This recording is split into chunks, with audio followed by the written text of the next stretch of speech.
ارشاد فرمایا کہ اے ایمان والو اللہ کی حضور سارے توبہ کرو۔ توبہ کرنے کا حکم اس آیت میں سب کو دیا گیا ہے۔ توبوا الی اللہ جمیعا، اے ایمان والو سب کے سب اللہ کی حضور توبہ کرو۔ علامہ اسماعیل حقی نے یہاں بڑی خوبصورت بات لکھی۔ وہ فرماتے ہیں کہ اللہ تعالیٰ نے سب کو توبہ کا حکم دے کے گناہ گاروں کا پردہ رکھ لیا۔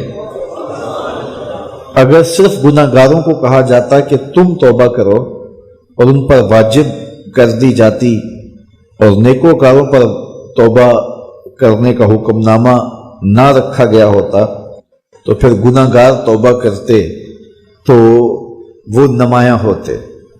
تو یہاں نیکوکاروں کو کہا گیا ہے کہ تم بھی توبہ کرو، بدکاروں کو کہا گیا ہے تم بھی توبہ کرو۔ نیک توبہ کریں گے تو درجے بلند ہوں گے، گناہ گار توبہ کریں گے تو گناہ معاف ہوں گے۔ اور رسول اللہ صلی اللہ علیہ وسلم نے کمال کرم فرمایا، حضور خود ایک دن میں 70 مرتبہ سے زیادہ استغفار کرتے تھے اور حضور نے اپنا عمل لوگوں کے لیے چھوڑا۔ تو اللہ تعالیٰ کی یہ کرم نوازی ہے، اس کی صفت ہے کہ وہ ستار ہے، وہ پردہ پوش ہے اور بندوں کو رسوا نہیں کرتا۔ تو اس طرح اجتماعی طور پہ توبہ کرنے کا اس نے ہمیں حکم دیا۔ توبہ ما قبل کے سارے گناہوں کو مٹا دیتی ہے۔ رسول کریم صلی اللہ علیہ وآلہ وسلم نے ارشاد فرمایا، التائب من الذنب کمن لا ذنب لہ، گناہ سے توبہ کرنے والا ایسا ہوتا ہے جس طرح اس نے گناہ کیا ہوا ہی نہیں ہے، اس کی زندگی پر کوئی گناہ ہے ہی نہیں۔ توبہ کرنے والا اس طرح گناہوں سے پاک ہو جاتا ہے جس طرح ابھی ماں کے پیٹ سے اس نے جنم لیا ہو۔ بلکہ فرمایا ہم ان کے گناہوں کو بدل کے نیکیوں میں تبدیل کر دیتے۔ تو جب گناہ بدل کے نیکیوں میں تبدیل ہوئے تو جتنا بڑا گناہ گار تھا اتنا بڑا نیکوکار ہو گیا، کیونکہ سارے کے سارے گناہ تبدیل ہو کے نیکیوں میں آ گئے۔ حضور علیہ السلام نے ارشاد فرمایا کل قیامت کے دن ایک شخص اللہ کی بارگاہ میں حاضر ہوگا اور اللہ تعالیٰ اس کو نامہ اعمال دے گا اور فرمائے گا اسے پڑھ۔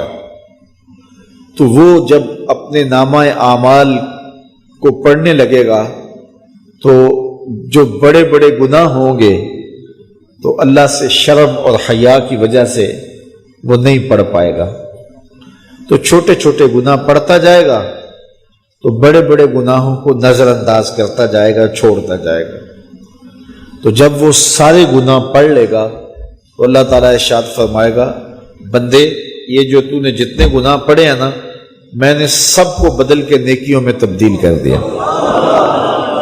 تو وہ جھٹ بولے گا اے میرے رب ابھی تو بڑے بڑے گناہ رہتے ہیں، وہ تو میں نے ابھی پڑھے ہی نہیں ہیں۔ فَضَحِكَ النَّبِيُّ حَتَّى بَدَتْ أَنْيَابُهُ، حضور اتنا مسکرائے کہ حضور کی داڑھیں نظر آنے لگی۔ کہ پہلے گناہ چھوڑتا جاتا تھا لیکن جب کہا کہ یہ تیرے بدل کے نیکیوں میں تبدیل کر دیے تو وہ کہتا مالک ابھی تو بڑے بڑے میرے گناہ رہتے ہیں، میرے تو ابھی بڑے بڑے گناہ رہتے ہیں۔ تو اللہ تعالیٰ گناہوں کو بدل کے نیکیوں میں تبدیل کرتا ہے، تو جتنا بڑا گناہ گار ہوا اتنا بڑا نیکوکار ہوا، اور یہ اللہ کے لیے کوئی مشکل نہیں ہے۔ وہ سارے گناہوں کو معاف کر دے، اس کے لیے کیا مشکل ہے؟